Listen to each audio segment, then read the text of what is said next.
अस्सलामुअलैकुम। मेरा नाम है मोहम्मद शादाब और आज मैं आयत कुतुब का नक्श लेकर हाजिर हुआ हूँ। इस वीडियो के अंदर मैं आपको बताऊंगा कि आयत कुतुब के नक्श से आप किस तरह से जादू का इलाज करेंगे। इससे पहली वीडियो में मैंने आयत कुतुब की ज़कात के ताल्लुक से बात की थी कि जो शख्स आयत कुतुब की ज़कात अदा करना चाहता है तो वो किस तरह से ज़कात अदा कर सकता है। जिस शख्स ने वो वीडियो नहीं देखी तो इंशाअल्लाह मैं डिस्क्रिप्शन में उसका लिंक दे दूँगा, वो वीडियो देखें और जिस तरीके से उस वीडियो में बताया गया है उस तरीके से आप आयत कुतुब की ज़कात अदा कर सकते हैं। और जिस शख्स ने आयत कुतुब की ज़कात अदा कर रखी है उसके लिए ये वीडियो बहुत ही इंपॉर्टेंट है, क्योंकि इस वीडियो के अंदर ये जो आप नक्श देख रहे हैं ये आयत कुतुब का नक्श है और इससे आप बड़े से बड़े जादू को काट सकते हैं, काले जादू को आप काट सकते हैं। आप तरीका देखें किस तरह से आपने ये इस्तेमाल करना है। ये जो आप नक्श देख रहे हैं ये नक्श मुरब्बा है और 16 खाने का नक्श है। सबसे ऊपर आपने 786 लिखना है, उसके बाद आपने इसको आतिशी चाल से लिखना है। जिसके ऊपर जादू का मसला है, अगर किसी शख्स ने जादू के ज़रिए से जिन्नात को मुसल्लत कर दिया है तब भी आप उसका इलाज कर सकते हैं। और अगर किसी के घर में जादू को मुसल्लत कर दिया गया है या जादू के ज़रिए से किसी चीज़ को मुसल्लत कर दिया गया है, मिसाल के तौर पर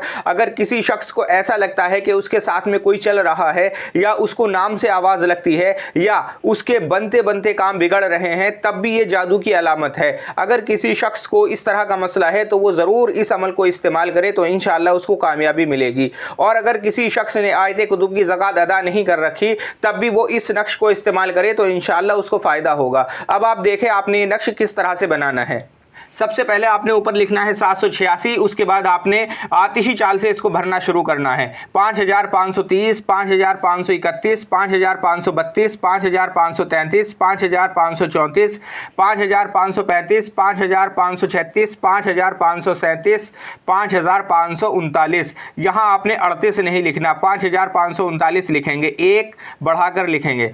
5540, 5541, 5542, 5543, 5544, 5545, 5546। इस तरह से आपने ये नक्श भरना है। आपने फलीते बनाने हैं। ये आपने 11 अदद नक्श तैयार करने हैं। जो शख्स जादू का इलाज करना चाहता है या किसी मरीज के ऊपर जिन्नात है उसका इलाज करना चाहता है तो उसके लिए आपने 11 फलीते तैयार करने हैं और 21 नक्श पीने के लिए तैयार करने हैं। जो फलीते आप तैयार करेंगे वो आपने लाल पेन से तैयार करने हैं और आपका रुख मशरिक की तरफ होना चाहिए। और आपने जो पीने वाले इस्तेमाल करने हैं वो आपने अर्के गुलाब और ज़ाफ़रान से लिखने हैं, वो भी आपका रुख मशरिक की तरफ होना चाहिए। और यही नक्श आपने 21 नक्श बनाने हैं जो पीने के लिए इस्तेमाल होंगे और 11 नक्श आपने बनाने हैं जो फलीते की शक्ल देकर चिराग में रखकर कड़वे तेल में जलाए जाएंगे। वक्त मुकर्रर करके आपने इस्तेमाल करना है। पीने वाला नक्श आप असर के बाद पिएंगे और जलाने वाला नक्श आप एक वक्त मुकर्रर कर कर जलाएंगे। यानी कि अगर आपने मगरिब के बाद का वक्त मुकर्रर किया है तो बाकी के 10 दिन भी आप मगरिब के बाद ही जलाएंगे